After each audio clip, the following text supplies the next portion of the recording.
पूरन प्रकाश जी जवाब दीजिए एक एक बात का कि कितनी परेशानियां यहाँ पर अभी लोग झेल रहे हैं या फिर देख रहे हैं, उसको कैसे उससे कैसे पार पाइएगा। और ब्रेक पर जाने से पहले एक चर्चा हो रही थी कि जो आवारा जानवर हैं वो किसानों को बहुत परेशान कर रहे हैं, उसका हल क्या है?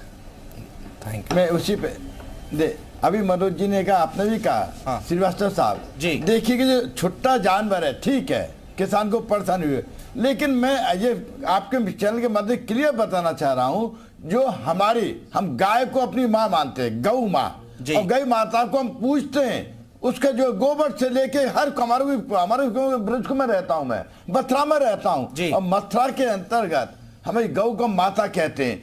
अगर ये आपकी गौ आई तो इसमें आप देखिए कोई बाहर से तो आई नहीं, पाकिस्तान से तो आई नहीं है, ये हमारी है। अब अगर गाय जब दूध देती है हम ही लोग, तब तो बड़ी उसको धुलाई करते, मालिश करते, उसको पूरा नहलाते धुलाते, टिनों पर लगाते हैं, और जब गाय दूध देना बंद कर दे, ठल्लो हो जावे, तो हम ही छोड़ देते हैं। अब गाय है, अब जानवर पशु है, खाने को तो चाहिए उसको। अब दिक्कत ये आ रही है, हम तो इसको भी समस्या को जो हमारे किसानों की है सरकार को झेलने को तैयार है। हम हर गांव में, हर पंचायत में हम गौशाला बना रहे हैं, हमारी गौशाला तैयार हो रही है, हम रोजाना उद्घाटन करने जा रहे हैं। हम कह रहे हैं अपने किसानों से, अपने भाइयों से कि भाई किसान का नुकसान होगा तो हमारा उत्तर प्रदेश आगे नहीं बढ़ेगा। हम किसान की आय दुगना करना चाहते हैं, किसान को मूलभूत जरूरत है। यही सवाल उठा रहे हैं यहाँ पर प्रदीप यादव जी, किसानों की आय दोगुनी हो गई क्या?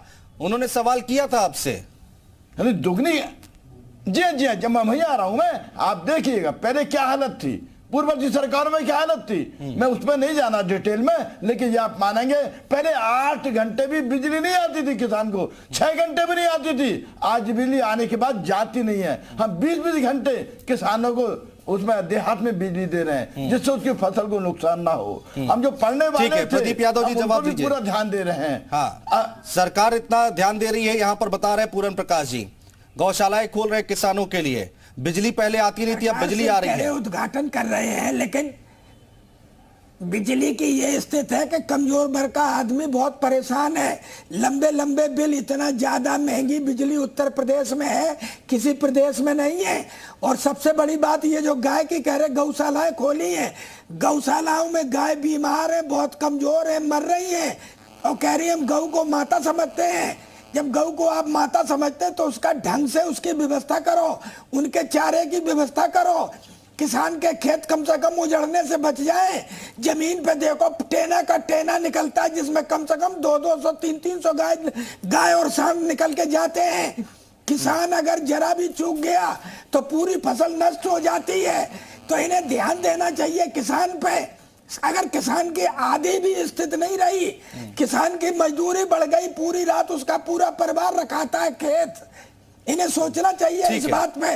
और कहते हैं किसान की हम लेकिन प्रदीप यादव जी ठीक है, थोड़ा और आगे बढ़ते हैं, किसान से थोड़ा आगे बढ़ते हैं, वो भी उसका जवाब ले लेंगे आपने, ठीक है प्रदीप यादव जी थोड़ा आगे बढ़ते हैं। सरकार कह रही है कि भाई 32 लाख करोड़ से ज्यादा का इन्वेस्टमेंट हम लेके आए हैं, इंफ्रास्ट्रक्चर पर हम ध्यान दे रहे हैं, हाईवे और एक्सप्रेसवे पर हम ध्यान दे रहे हैं, एयरपोर्ट बना रहे हैं, जिसकी वजह से इतना इन्वेस्टमेंट आया है, इंफ्रास्ट्रक्चर को मजबूत किया है सरकार ने, और उसकी भी झलक देखने को मिलेगी कल। और इतना भारी भरकम बजट जिसकी चर्चा हो रही 7 लाख करोड़, तो आपको लगता नहीं है कि यह सही दिशा है?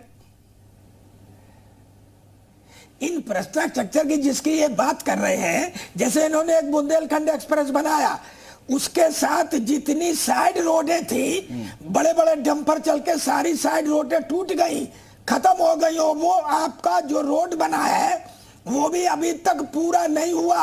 2 बार, एक बार मुख्यमंत्री जी और एक बार प्रधानमंत्री जी 2 बार उद्घाटन कर चुके, और उस रोड पे आप जाके देख लो, अभी भी इधर से उधर डाइवर्ट होता है, उधर से इधर। जमीन पे तो देखो स्थिति क्या है।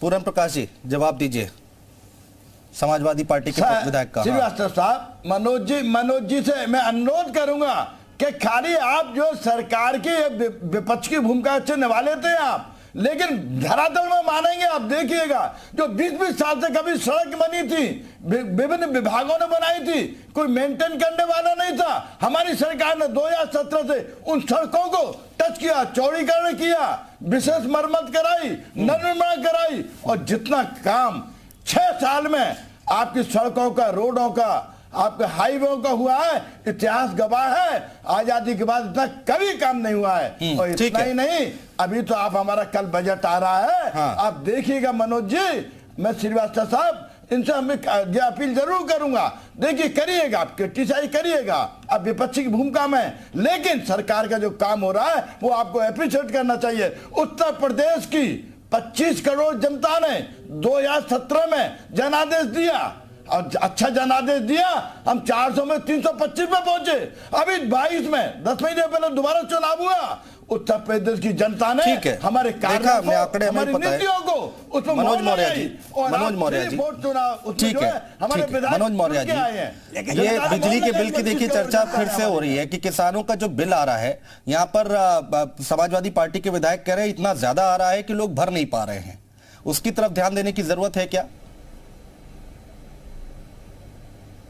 गरीब किसानों पर मुकदमे लेके जा रहे हैं, ठीक है मनोज मौर्य जी, वो भागते हैं, उधार लेकर रुपया जमा करते हैं। कोई बात नहीं, ठीक है, बोलने दीजिए, मनोज मौर्य जी को बोलने दीजिए, बोलिए मौर्य जी। जी पहले तो मैं बीजेपी के माननीय विधायक जी से अनुरोध करूंगा, वो सपा के माननीय विधायक जी का नाम जो है ठीक से शायद संबोधित नहीं कर पा रहे थे, वो शायद मेरा नाम मनोज मौर्य है। हाँ ठीक है, वो गलती हो जाती, कोई बात नहीं। रही बात जहां तक, नहीं मैंने इसलिए गलती की बात नहीं, मैं सिर्फ उनका ध्यान आकृष्ट कराना चाह रहा था कि क्वेश्चन आंसर का कन्वर्सेशन कहीं गलत न जाए। हाँ, तो रही बात मैं कृषि के क्षेत्र की, जहां तक मैं चर्चा कर रहा हूं आपसे, रही बात बिजली के बिल की जी, बिजली का बिल ही केवल नहीं है, उसके साथ साथ सिंचाई के जो भी अन्य संसाधन हैं वो एक बहुत बड़ा मुद्दा है।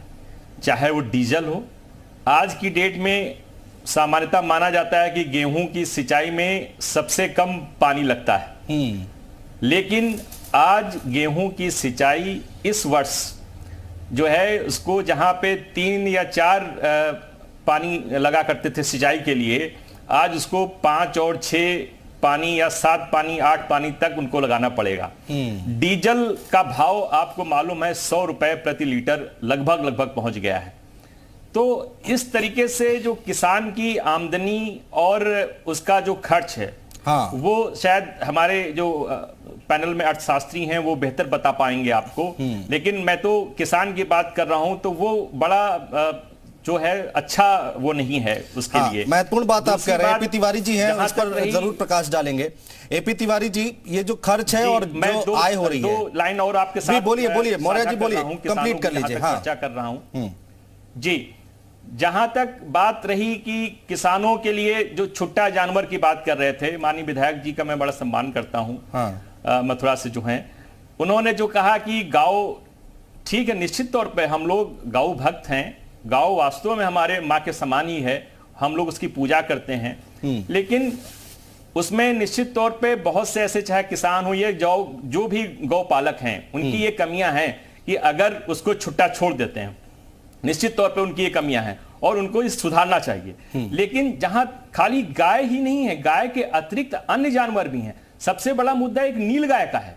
हाँ। नील गाय तो एक ऐसी दुर्व्यवस्था उत्पन्न हो गई है कि वो केवल किसानों के लिए तो हानिकृत है ही, साथ ही साथ जो हाईवेज हैं या जो सर्विस लेन्स हैं उसमें इतनी दुर्घटनाएं हो रही हैं, अगर उसके लिए कोई विशेष प्रावधान नहीं किया गया। हाँ, इसका जवाब ले लेते हैं।